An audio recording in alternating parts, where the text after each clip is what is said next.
There's still one hope, the only silver lining to the refugees' terrible situation: education. The future of Sudan rests in the hands of its young women, like Jeda.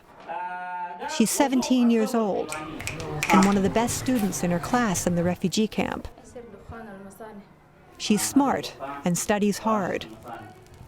And crucially, her parents both believe that girls should go to school. It's important for her to get an education. We never stopped her. Jeda has big plans for her future. I want to be a teacher or a doctor. It won't be easy. Jeda has to get up early to do all the chores before she goes to school. The moment she gets home, it's back to work, fixing lunch for the men. Her younger brothers spend their morning hanging out, listening to music, and playing with their shades. Still, Jeda's lucky. She has her own room to study, and more clothes than most Sudanese girls her age. And most importantly, when lunch is finally ready, Jeda is allowed to sit down and eat with the men. Her mother holes up around the corner with her other children. Hopefully, Jeda's younger sister will eventually follow in her footsteps. As soon as tea is served, Jeda's off on another errand.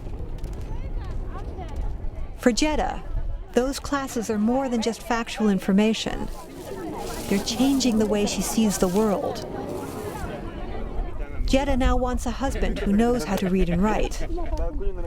And she has no plans to marry until she's finished with her own education.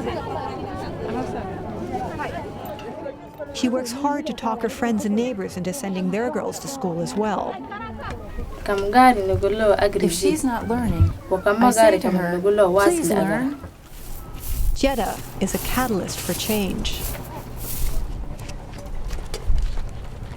Though she barely has time to do her chores, she just signed up for the girls' volleyball team. They even made her captain.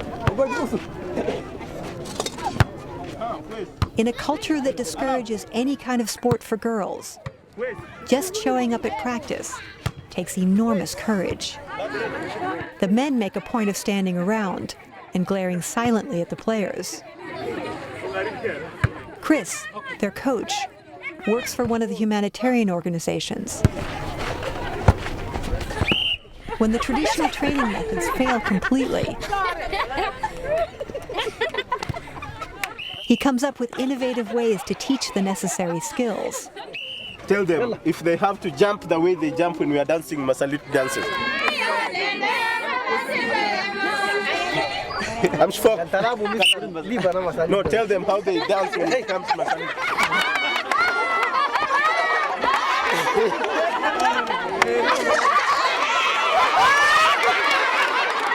But he also doesn't hesitate to make them run laps when they don't apply themselves. He even leads the way. The girls hauling water from a nearby well are totally entranced.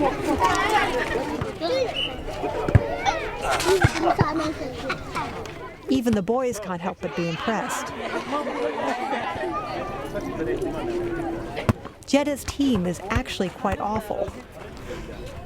But Chris is the only one who seems concerned. The girls are usually too busy fiddling with their scarves to worry about the ball. They just want to have a good time. But today is different. Chris has set up a match against another camp. And it's not just any game. It's his women against their men. Those guys sure look like they know what they're doing.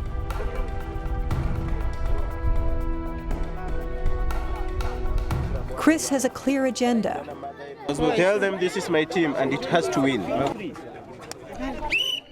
Jeda and her team care far more about including everyone than how well they play.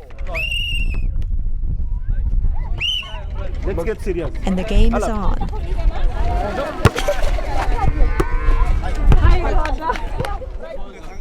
They cheer each other on no matter how bad it gets.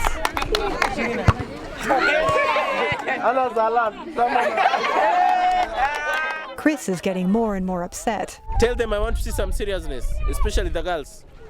Tell them. He knows his team can win, but his players aren't trying hard enough.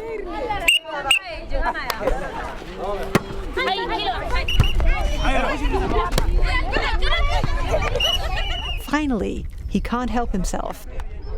He jumps in and takes over.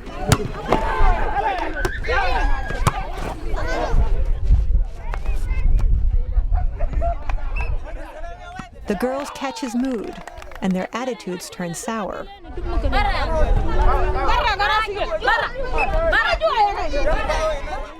Though they still lose in the end.